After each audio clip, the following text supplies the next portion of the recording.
Welcome to my channel, where the scariest stories come to life. Before we dive into today's chilling tale, make sure to hit the subscribe button and turn on notifications, so you never miss a story. Now, let's get into the horror. I laced up my running shoes, ready to embark on my usual morning jog through the serene trails of the Rocky Mountains. The air was crisp and cool, the sun beginning to glow warmly over the majestic peaks. It was the perfect setting for a peaceful run, and I relished the solitude of these trails. As I set off, my feet rhythmically pounded the ground, creating a soothing cadence that blended harmoniously with the symphony of nature. The scent of pine trees wafted through the air, mingling with the earthy aroma of fallen leaves, creating a sensory tapestry that engulfed me. I followed the well-worn path, my body attuned to the steady rhythm of my breath. Each stride propelled me forward, deeper into the heart of the wilderness. I reveled in the beauty of my surroundings, the towering trees, and the occasional glimpse of wildlife venturing near. But as I continued my run, something caught my attention, a flicker of movement at the edge of my vision. It seemed out of place, beyond the usual sights and sounds of the wilderness. Intrigued, I veered off the trail, venturing toward the source of the disturbance. With each step, a sense of unease gnawed at my gut, but I couldn't resist the urge to investigate. The undergrowth grew denser as I forged my way forward, the sun's rays now struggling to penetrate the thick canopy above. My heart pounded in my chest, a mix of exhilaration and trepidation coursing through my veins. The air was heavy with a strange metallic tang, and the silence hung oppressively around me. And there, in the center of a clearing, I discovered something that sent a shiver down my spine. It was a circle of weathered and ancient stones arranged with meticulous precision. The rocks seemed to emanate a magical energy, pulsating with some sort of unknown force. A chill swept through the clearing, rustling the leaves and causing a hair-raising tickle on my neck. But that wasn't the most chilling aspect of this discovery. In the center was a torn and bloodied piece of fabric, a scrap from a running outfit like mine. My heart skipped a beat as I realized this was no ordinary clearing or stone arrangement. It was a sinister shrine, a place of malice and despair. 1,000 questions flooded my mind. Who had been here before me? Whose blood stained that torn fabric? My fear mingled with my curiosity, urging me to flee and escape this place as quickly as possible. But something held me captive, like a deer caught in the headlights of an oncoming car. As I stood there, frozen in terror, the stillness of the clearing shattered. A low, guttural growl emanated from the shadows, causing my blood to run cold. The ground beneath me trembled, and an unearthly figure emerged from the forest depths. It was a creature, hulking and grotesque, with jagged fangs protruding from its twisted maw. Its eyes burned with a hostile fire, fixated on me with an insatiable hunger. The creature's putrid stench filled the air, overwhelming my senses. Instinct kicked in, and I turned to flee, my legs carrying me as fast as they could. The creature gave chase, its heavy footsteps closing in on me. Panic coursed through my veins, urging me to push harder and escape this nightmare's clutches. I could feel the creature's hot breath on the back of my neck, its growls growing louder and closer. Adrenaline surged through my body, granting me a speed I didn't know was possible. Finally, I burst back onto the main trail, my lungs burning and my legs trembling with exhaustion. I glanced over my shoulder, half expecting to see the creature right behind me. But the trail was empty, devoid of any supernatural presence. I stumbled back to civilization, my mind reeling from the horrors I had witnessed, or at least thought I had witnessed. I knew I had escaped a fate worse than death, but the memory of that creature and haunted clearing would forever haunt me. From that day forward, I vowed to stick to the well-trodden trails, avoiding any temptation to venture off the beaten path. The Rocky Mountains held their secrets best left undisturbed. And as I continued my runs, I couldn't shake the feeling that the creature still lurked somewhere within those ancient woods, patiently waiting for its next victim. For my girlfriend's birthday, I took her to Gatlinburg, a popular tourist town in the Smoky Mountains of Tennessee. We camped the first night a few miles out in the woods at a well-known spot called Elkmont Campground. The campground was beautiful, tall green trees like baby redwoods and a clear water river scattered with checkered rocks. Families with little ones were running around. Borrowing a tent, we discovered we had no stakes, so we headed into town for supplies, whiskey, and hot dogs. It was dusk by the time we made it back to the campground. Most campers were gathered around their dwindling fires or cleaning up before the fast-approaching darkness of night. Our tent still wasn't entirely set up, crunched without stakes to stretch it open properly. We fixed it and started a fire. Hours passed, and around midnight, we found ourselves sitting around the fire. This was the sort of campground where another site was just 30 yards from yours. Bears frequented the area, and my girlfriend was already nervous, which is why I booked a spot in the dead center of the campground. By then, all the other campers had gone to bed. The only sounds were the slowing crackle of our fire and the faint stream of the river flowing over rocks. Clouds obscured the crescent moon, leaving little light. We had flashlights, and I occasionally shone mine around us, careful not to disturb other campers, just to confirm there was no one, and no bears, nearby. Then, out of nowhere, from the campsite behind my girlfriend and to my left, a light shone directly on us. It swept around in a frantic yet oddly focused manner, like the eye of Sauron from The Lord of the Rings. A man with the strangest gait I'd ever seen stood there, wearing a headlamp and focusing it on his picnic table. His movements were bizarre, almost like Jar Jar Binks, unnatural and jerky. Through my peripheral vision, I could see him fix his light on the table, but whenever I turned my head toward him, his light immediately hit my girlfriend and me. It was as though he was watching us through his peripheral vision, too. I could only make out his outline, illuminated by his headlamp and the brief flashes of my flashlight. He wore what appeared to be a black bodysuit, and his movements were unnervingly repetitive. For almost an hour, he shone his headlamp on the table, made limited hand motions, if any, then walked 5 steps to his tent, shone the light at it, returned to the table, and repeated the pattern. Occasionally, he directed the light at us, holding it there just long enough to make me uneasy. I finally aimed my flashlight at him for an extended time, hoping to signal my discomfort. That's when everything changed. A chill ran down my spine as I saw the man's outline vanish. His headlamp dropped to the ground, then bounced and flew across the campsite, leaping into the bushes diagonally from us. It wasn't as though the light had been thrown, it looked as if he had run on all 4s across the ground. I lowered my flashlight and watched in stunned silence. The light from his headlamp slowly emerged from the bushes and climbed back up to the height of a standing person. The shadowy figure returned to the campsite and resumed its bizarre routine. There were no sounds, no footsteps, no rustling, nothing from the figure the entire night. Eventually, we retreated to the tent for what little sleep we could manage. The shadowy figure continued its eerie behavior outside. The next morning, the tent and everything else at that campsite were gone, as if no one had ever been there. Later, I learned that just a mile from the campground was Elkmont Ghost Town, a place with abandoned buildings, cemeteries, and a history of tragic events. I don't know if there's a connection, but I can't shake the feeling that there might be something to it. My most recent unusual encounter happened in the summer of 2020. I took a solo hiking and camping trip with my dog in the California Sierras, about 30 miles southwest of Donner Lake.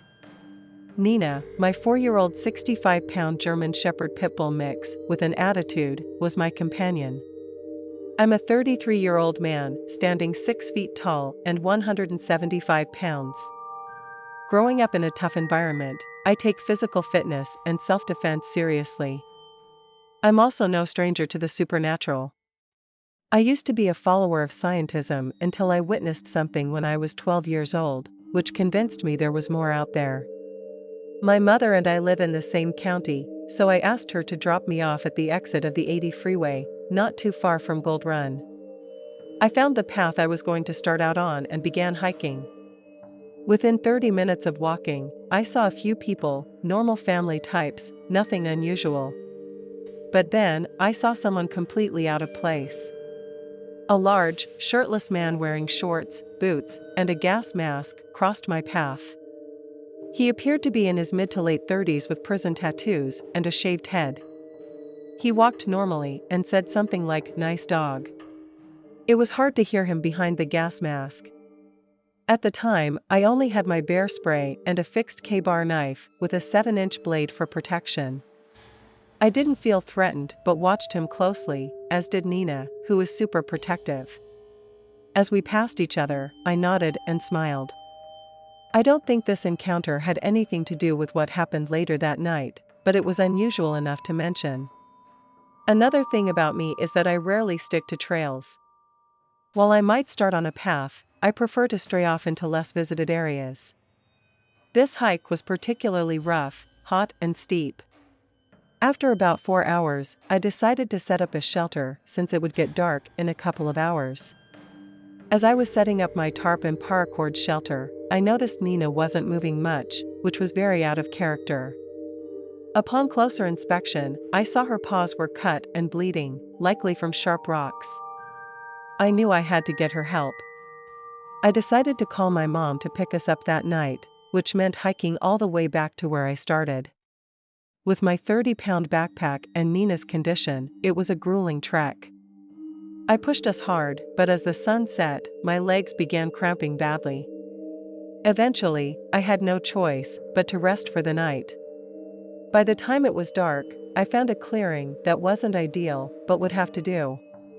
Exhausted, I laid my tarp between 2 trees and settled in without a fire. It was far too dry and I had no energy. I'm a light sleeper, and any unusual sound wakes me instantly. That night, I had trouble getting into a deep sleep, so I was semi-conscious with Nina resting against me. Out of nowhere, I felt the presence of a predator, big, fast, and filled with bloodlust. It charged at us from about 12 feet away. My instincts kicked in as I sat up, knife in hand. Nina lunged at the creature with all her strength before her leash reached its limit. It stopped 5 feet away and vanished. There was no sound, no crunching leaves, nothing. It was as if it had never been there. Thankfully, I always keep Nina's leash looped to my belt when we're sleeping in the wild, otherwise, she might have chased after it. Whatever this being was, it targeted me in my weakened state. I never saw it clearly, it was too dark and everything happened too fast, but Nina saw it. The rest of the night, she stayed alert, her head swiveling at the slightest noise, her body pressed protectively against mine. I have no doubt this was some sort of cryptid or supernatural entity. No known animal can move so silently or disappear without a trace. I've been stalked by mountain lions before, and even they make noise when moving. This was something entirely different. This story isn't about a near-death experience, but to this day, I still cannot explain what I saw. I'm a 6-foot-tall, 150-pound male in my early 20s, an avid outdoor enthusiast. I've been hiking and backpacking for over a decade and enjoy rock climbing and mountaineering. I spent 7 years in search and rescue, and while I have stories from those experiences, none are creepy or unexplainable. Over the past year, I've taken up solo hiking and backpacking. I enjoy the solitude and self-reliance, so I rarely ask friends to join unless absolutely necessary. On a rainy November day, I decided to hike up Green Mountain Lookout in the Cascade Mountain Range of Washington State, intending to spend the night in the old fire lookout. The trailhead is remote, involving about 26 miles on a partially paved forest road. When I arrived, there was only one other vehicle. To call it a parking lot is generous, it's just a wide spot on the road fitting maybe 6 vehicles. The road curves out of sight past the area. Despite it being the weekend, the weather was foul, with snow predicted above 5,000 feet, so I wasn't expecting many people. After parking, I noticed how unusually quiet the woods were. Normally, you hear ambient forest sounds, but here, only water dripping from the leaves and trees broke the silence. I figured it was due to the rain and the season, most animals were likely sheltering or dormant. I began hiking, enjoying the gradual uphill trail. As someone with search and rescue experience, I habitually track footprints to keep my skills sharp. I noticed 2 sets of running shoe tracks, one larger, one smaller. About a mile in, the trail opened to alpine meadows, lush and vibrant in summer but now subdued and brown. At the edge of the meadows, I encountered a man and a woman descending. We exchanged trail conditions, as is customary. They mentioned snow above the first alpine meadow and that they hadn't seen any bears, which made sense as November is well past berry season. We parted ways, and I continued upward. About a mile later, I reached the snow line at 5,000 feet. I noticed fresh tracks in the snow, one set from a very large dog, possibly a mastiff, and another from enormous hiking boots, size 15 or larger. This was odd for several reasons. There was only one other vehicle in the parking area, and I hadn't seen these tracks earlier in the mud. They also didn't match the other hikers' shoes. The forest remained eerily silent, and the strange tracks unsettled me. Feeling increasingly uneasy, I decided to turn back. On the way down, just before re-entering the forest, something caught my eye, a white shape in the meadow below, about 1,000 vertical feet away.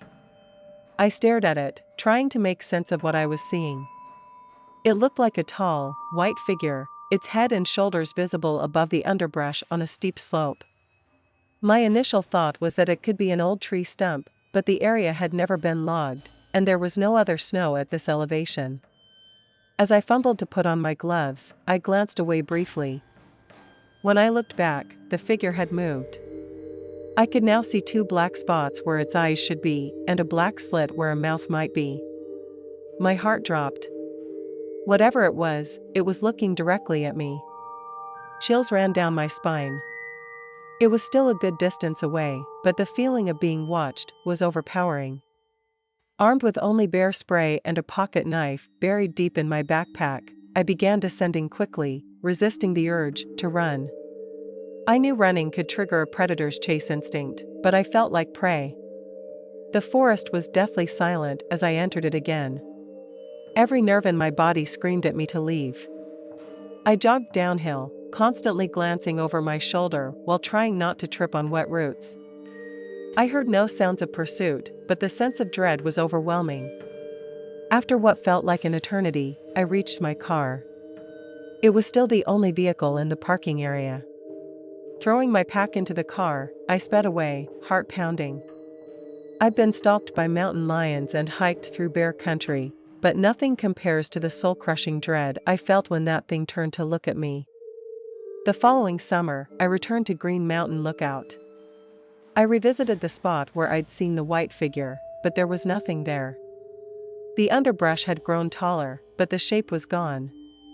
I could dismiss the dread as paranoia, but I can't explain how that white figure appeared one day and vanished 8 months later. That disparity still chills me to this day. Thanks for sticking around till the end. If you enjoyed the story, don't forget to give the video a like and leave a comment with your thoughts. And if you haven't already, hit that subscribe button and turn on notifications so you never miss a terrifying tale. See you in the next one.